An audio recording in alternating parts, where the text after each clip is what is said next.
Hello, good afternoon, EU and ASEAN youth. Welcome to the second edition of Ask the Ambassador event, live with Ambassador of the European Union to ASEAN, His Excellency Sujiro. Thank you for joining us today. And we have a list of questions already. We're going to start right away. And we have for the next 30 minutes, you can ask any question, raise your hands, drop your question on the Q&A box here or on the chat box. Okay, good afternoon, Pak Sujiro. Welcome. Good afternoon. But we already have a list of questions here. Should we just start right away? Yes, please. Okay, so the first question is how we can immediately on the education section. So how can we synchronize between education in Europe and ASEAN, and how will it benefit both parties if we do that? Well, thank you very much, Diane. On education, we have quite a lot of cooperation between the European Union and ASEAN. And I think this package of cooperations will allow us to better synchronize the EU and ASEAN on education indeed. So in this package, we have, for example, the Erasmus Plus program, which is a mobility for university students program, but it also allows for faculty exchanges and cooperation between universities. We have the SHARE program, which was about strengthening the higher education in the ASEAN region. That program came to an end, but we have a successor program, which we call SCOPE, which is Sustainable Connectivity Package for Higher Education. The purpose is the same. It's at the same time to increase the quality of the education system in ASEAN, to take advantage of cooperation with the European Union, and also to encourage student mobility and university exchanges.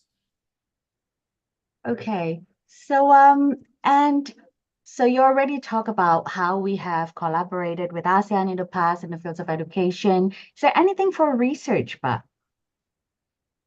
Well, for research, the flagship project from the European Union is called Horizon Europe. So it's a budget of 95.5 billion euros available to encourage research and innovation in the European Union. It's open to cooperation with third countries. So, of course, it's open to cooperation with research institutions in the ASEAN region. And furthermore, for the ASEAN region, we have Euraccess, which is an agency whose task is to promote research and innovation cooperation between the European Union and ASEAN. So indeed, if there is an interest in projects for research and innovation between the European Union and ASEAN, please reach out to Euraccess or to the delegation of the European Union to ASEAN so that you could get all the information available. Okay, so take notes of what Pat Sujiro has said. You can Google it later and find more information about it on their respective website. And how about a project about exchange, intercultural exchange? Do we have that Well, too, Pat? cultural exchange, it's a part of the people-to-people pillar of the strategic partnership between the European Union and ASEAN. It's also called the social-cultural pillar of ASEAN. And I think in that particular area, when I travel across the ASEAN member states, I can see that we have European film festivals, for example, which are a great way to spread the European culture across the ASEAN member states.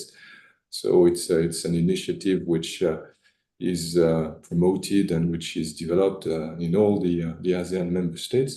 But at the end of the day, I think when it comes to culture, we have to rely more on a Team Europe approach, which is not only the European Union, but also our member states, our 27 member states, because they retain the primary competence in promoting their national culture overseas. Right. So I'd like to take a moment to say hi to you from Cambodia, from Brunei Darussalam, from Timor-Leste, Philippines, and Indonesia. So there's another question about the EU Green Deal, but how will it affect, how does the EU Green Deal affect EU's foreign policy towards ASEAN in boosting cooperation and collaboration for sustainable development implementation and net zero achievement?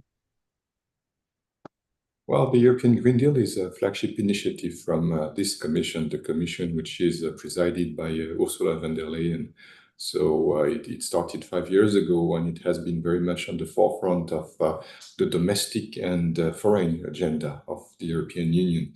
On the domestic front, of course, we promote the Green Deal, especially when it comes to climate change, with the adoption of a climate law, with this commitment for a net zero emission or carbon neutrality by 2050, with this commitment to reduce carbon emission by 55% already by 2030 as a first step to achieve carbon neutrality by 2050, but also with a whole package of measures to encourage sustainable development in all its dimensions, so on environment protection, on the fight against pollution, on the circular economy, on the promotion of the best sustainable practices in agriculture, for example. And when it comes to engagement on the foreign policy, I think it is very much also a priority for the European Union. And as far as ASEAN itself is concerned, we, for example, have this sustainable connectivity package and the Green Team Europe initiatives, which are initiatives which bring together the European Union, its member states, and its financial institutions. And in particular, the Green Team Europe initiative is an investment of 30 million euros from the European Union in the green agenda. In addition to that, we also have a bilateral development cooperation with the ASEAN member states. And for instance, in Vietnam and in Indonesia, it is very much focused on the just energy transition, which is a key component of the green agenda. Right. And what do you see as the biggest hurdles hindering economic and forestry cooperation between EU and ASEAN? Well, on forestry, the European Union has taken a very strong stance on fighting deforestation, which can come quite it can become quite a difficult topic for some of the ASEAN member states, in particular when they are very active and very significant players on the forestry. So in particular, that's the case for Malaysia and Indonesia.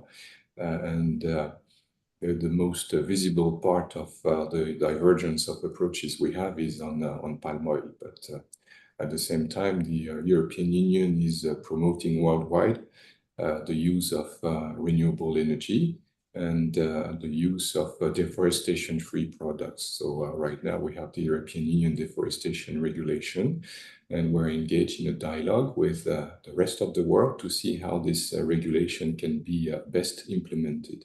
When it comes to the European Union and ASEAN strategic partnership, we have a mechanism in place so that we can continue to discuss with the most concerned countries in the ASEAN region on the best way to move forward on the matter. So we have a joint task force on palm oil, and we have a joint working group on deforestation, which are the right platforms to continue our consultation on the best ways to implement our European Union deforestation regulation. Mm-hmm. So there's a question from youth from Laos. How will this cooperation between ASEAN and the EU impact Laos? Well, in Laos, this year, 2024, is a very special year because Laos, of course, the Laos People's Democratic Republic is the chairman of ASEAN. So it gives the country an extra boost in engaging with the European Union on the ASEAN European Union strategic partnership. The way we engage with Laos, of course, is through our delegation in Vientiane. I travel there, so I can tell that they do a very good job. I think we have at the same time a very significant bilateral program in Laos. And also we have flagship projects under what we call the Global Gateway, which is an offer from the European Union to the rest of the world to invest in infrastructure, in particular in the area of connectivity, which is transportation, but also digital connectivity, as well as on energy and climate, research, education, and health. In Laos, we have two flagship projects for the Global Gateways. One, which is to support the construction of the National Road number 2, and the second one, which we call TCAF, which is trade, investment and connectivity in agriculture and fisheries. So it's a promotion of the agricultural sector. So I think those projects, both are bilateral projects for Laos, but also the flagship projects under the European Union Global Gateway Initiative will benefit the country and the people of Laos. Okay, so there's a question from Nanda from Indonesia. Nanda, would you like to ask your question directly to Pak Sujiro? Please let us know if you would like to ask the questions directly, and then we'll turn on your microphone. You'll be able to ask the question directly. In the meantime, there's another question from Indonesia, Pak, about the issue of maritime security and stability. What does the EU has interest in assisting ASEAN in overcoming transnational crimes such as IUU, fishing, and trafficking? Well, when it comes to maritime security, this is certainly one of the priorities of our Indo-Pacific strategy. So it's not, it doesn't only cover ASEAN and Southeast Asia, but ASEAN is certainly in the center of the Indo-Pacific region, which extends from the east coast of Africa to the west coast of Americas, in both North and South America. So you can just look at the map or look at the globe, and you can tell immediately that the Southeast Asian region is really at the center of this Indo-Pacific region. So in the European Union strategy for cooperation in the Indo-Pacific, we put a very strong emphasis on maritime cooperation and maritime security and maritime surveillance. When it comes to translating this strategy and these priorities into action, mainly it takes the form of two of the European Union projects, which are available for Indo-Pacific countries and particularly for the maritime countries of the ASEAN region. One is called ESIWA, so it's about enhancing security and in and with Asia. And the other one is called Crimario, which is about critical maritime routes in the Indian Ocean. Both of these projects focus on maritime security, and they allow for cooperation and capacity building between the European Union and its member states on the one hand, and with ASEAN and some of its member states on the other hand. Why only some of the member states of ASEAN? Because obviously some of them do not have sea line, so they are less invested and less interested in maritime cooperation. This is the case, for example, for Laos, which is a landlocked country. Right. Okay, so Nanda, would you like to, you can ask your question directly to Mr. Ambassador. All right. All right. Thank you very much for the opportunity. I am interested with the human research field. So my question is there any specific strategies from the EU ASEAN to improve the human resource quality for the ASEAN people, especially for the development country? Thank you. Well, thank you very much. Actually, I should have said that at the beginning of this webinar, but if you are interested in the European Union ASEAN relations and the portfolio of projects we have funded from the European Union to the benefit of ASEAN as a region and its member states, please refer to the Blue Book on the European Union ASEAN Strategic Partnership, which was just launched 2 days ago. It is a good compendium of all the projects that we implement with an EU support in the ASEAN region. It is available online, so please do share the link where you can download this Blue Book on the European Union ASEAN Strategic Partnership. Now, when it comes to human resources, it's a part of the choice that ASEAN member states have to make. So it very much depends on the member states, but it's a part of the offer from the European Union on Global Gateway. So, for example, in Cambodia, there is a Global Gateway flagship project to enhance capacity for better employment, especially when it comes to the digital and green transitions. Otherwise, we approach the human resource and capacity building in human resources, especially through our support to education, and we already discussed that at the opening of this session today. Right. Okay, thank you, Nanda. I hope you are happy with the answer. And the link to download the EU ASEAN Blue Book that Sujiro mentioned is already in the chat. So please feel free to download it. And I would like to invite Joao from the Philippines. Would you like to ask your question directly?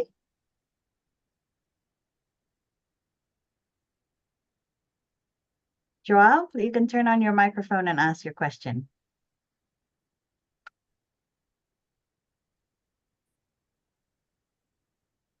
Hello, Joao. You can just turn on your mic and ask your question, or let us know when you're ready. And the next question is from Vietnam. How can we shorten the differences in development levels between the EU and ASEAN and between ASEAN countries so that cooperation in all aspects will be more effective and sustainable? Well, thank you very much, Ilian. Well, I think we have to recognize that ASEAN is a very diverse region. So in the 10 member states of ASEAN, we have countries which have very advanced economies. It is the case for Singapore or Indonesia. Indonesia being a member of the group of 20, the G20. On the other end of the spectrum, we have countries like Cambodia, Myanmar, or Laos, which are classified as least developed countries. The main criteria, of course, are about wealth and income, and actually it's the GDP per capita, which directs the classification of countries as least developed countries. So I think there is already a great deal of action which can take place in the ASEAN framework itself, so that there is a better convergence in economic terms between the least developed countries and the most advanced economies. This is something we're used to in the European Union because, of course, we also have countries which are among the top economies in the world, which have a very advanced level of economic wealth. But at the other end of the member states, we also have countries which had to catch up, especially after the fall of the Iron Curtain and the Berlin Wall in the 1990s. So we have mechanisms in place in the European Union to ensure economic convergence within the European Union. I will not venture into what ASEAN should do in that regard, But the main key for the European Union was to rely on the free market, the single market. So free exchange of goods, capitals, services, but also capacity building in relation to building the single market, which has served us well. And I think ASEAN is taking the same avenue of focusing on economic development based on its internal market. Now, when it comes to the European Union and ASEAN, of course, we have to differentiate our level of support depending on the level of development of the countries. And I think that in itself will allow us to focus on the least developed countries where we allocate more funding so that they can catch up and hopefully one day align their level of economic development and the most advanced economies of ASEAN, Singapore and Indonesia. Right. So I think there's a question here that's very relevant to youth. There's a question, what can ASEAN youth do to promote each other cultures, to also support EU-ASEAN's better relationships? I'm sorry, Diane, can you repeat the question, please? What can youth do between youth and ASEAN? What can youth do to support EU-ASEAN strategic partnership? Okay. Well, thank you very much. For the youth in ASEAN and the European Union, we are soon launching the Youth Sounding Board for the European Union in ASEAN, or it goes by the acronym YSBEA. There was a call for expression of interest, which concluded 2 months ago, actually. And we had more than 400 applications for this call of expression of interest, and we selected 11 young representatives from the 10 ASEAN member states, but also from Timor-Leste, which is a candidate country, as you know, to accede ASEAN. So this the selection among these 400 applicants of the 11 winners is almost complete, and we will soon be in position to launch this YSBEA, the Youth Sounding Board for the European Union and ASEAN. It is actually the replication in the ASEAN region of an initiative which exists globally. There is a Youth Sounding Board which is established to advise the European Union in Brussels with representatives from all over the world. But we thought it would be good to replicate that initiative in Southeast Asia and give the opportunity of representatives of the youth in ASEAN member states and the candidate country Timor-Leste, so that we could consult them and associate them, get their opinions and their recommendations, and involve them in the implementation of the strategic partnership between the European Union and ASEAN. Right. Okay, so the next question is from the Philippines, from Jairam Michael Diaz. So the question is about economic initiatives. What specific economic initiative does the EU have for ASEAN countries? And the second one is about education. How does the EU collaborate with ASEAN in improving education? But I think the education part, we've answered that.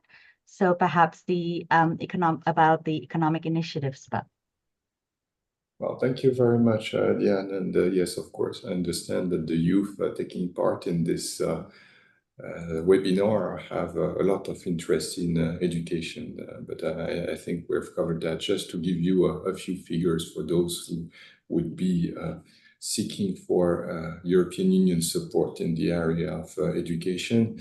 We, in ASEAN, we gave 12,000 scholarships, so to encourage student mobility for students in the ASEAN region to go and study in Europe. And in the other direction, we gave 6,000 scholarships also for European students to come and study in the ASEAN region. It's not only about the mobility of university students, it's also about the mobility of faculty members and professors, and the establishment of collaboration between universities. And in that regard, we managed to support or encourage and promote 377 collaboration partnerships between universities in the ASEAN and European Union region. So please do take the opportunity to consult our websites, to get in touch with our delegations across the ASEAN region, to learn more about the opportunities which are offered. under the Erasmus project, but also under now the new Sustainable Connectivity Package for Higher Education. When it comes to economic cooperation, the starting point is that the European Union and ASEAN are very strong economic partners. For ASEAN, the European Union is the third largest trading partner and the third largest also foreign direct investors. So we exchange a lot of goods, and when I say a lot, the latest figures available show that trading goods between the European Union and ASEAN reached 272 billion euros in 2022. And when it comes to investment, we have a stock of foreign direct investment from the European Union in the ASEAN region of 400 billion euros. How can we and what should we do to continue to develop these economic exchanges between the European Union and ASEAN? Actually, our leaders, when they met in Brussels at the 45th anniversary commemorative summit on the 14th of December 2022, gave us very clear directions. They said we should continue to keep a region-to-region free trade agreement, so a free trade agreement between the European Union and ASEAN as the long-term objective. And in the meantime, we should focus on bilateral free trade agreements between the European Union and individual member states of ASEAN as building blocks towards a regional free trade agreement, and that's what we're doing. So we have a free trade agreement between the European Union and Singapore, also one with Vietnam, and we're negotiating one with Indonesia, with Thailand and the Philippines, and we're engaged in a stock-taking exercise with Malaysia to gather the elements to allow us to resume this negotiation of a bilateral free trade agreement. At the same time, we also received guidance from the leaders of the European Union and ASEAN to focus on three particular thematic issues, which are the digital transition, the green transition, and the resilience of value chains. So when it comes to economic cooperation between the European Union and ASEAN, it is very much based on free trade, with a focus on these three particular topics, which are considered as the most promising ones for the collaboration between the European Union and ASEAN. Right. Thank you, Pa. There's Joao wrote down his question. He's from Timor-Leste. Joao, I'm going to read your question. How can the EU help our country in Timor-Leste, especially in our education system, as we are preparing to become ASEAN member in the future? Well, for the time being, Timor-Leste is a candidate country, so it is not yet a member of ASEAN. Nonetheless, whenever we have the opportunity to extend an ASEAN regional project to Timor-Leste, we do it. And we can do it when existing members of ASEAN agree. So there is no difficulty, for example, for Timor-Leste to take advantage of the existing offer and opportunities on Erasmus+, which again is the main instrument from the European Union to promote education and mobility for students in the education area. So it's not because Timor-Leste is not yet a member of ASEAN that it is prevented from taking advantage of these opportunities. So I would encourage everyone in Timor-Leste to get in touch with the European Union to have a better understanding of the opportunities we offer, in particular in terms of scholarships, so that you could study overseas in the European Union. Right. Do you think we can answer one more question, Pat, from the Philippines? Please. Yes, okay. So Dominador Panolin is concerned about forest preservation in the Philippines. How can the EU-ASEAN partnership can help in forest preservation? Well, I think there are two sides to the issue. One is about deforestation, and I mentioned that already. So deforestation is a phenomenon which the European Union tries to fight at the global level through the guarantee that any product exported to the European Union from the rest of the world is deforestation-free. In so doing, the European Union deforestation regulation relies on a certification mechanism which is left to decide by the exporting country.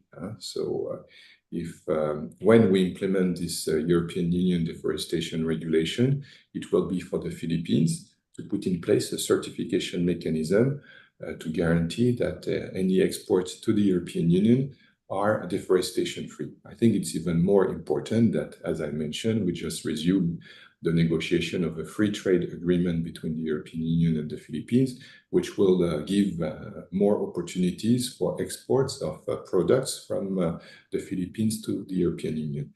The other part of the answer is how we can promote a better protection of the forest through our cooperation projects, and not only through our trade schemes. And in that particular area, I'm happy to say that the Philippines is certainly the strongest champion in the ASEAN region. Not to say that other member states of ASEAN are not interested in that matter, but just, and it's factual, the Center of Excellence for Biodiversity is based in the Philippines, and that's the focal point of our cooperation on biodiversity, which of course has a very strong dimension on environment protection, including forest protection. Right.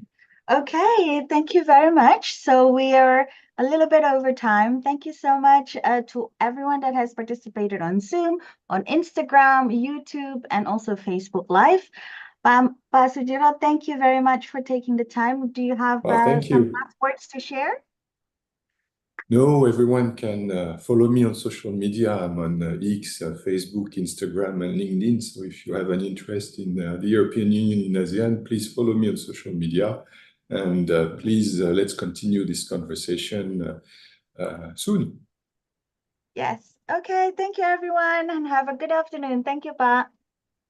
Thank you very much. Goodbye. Bye.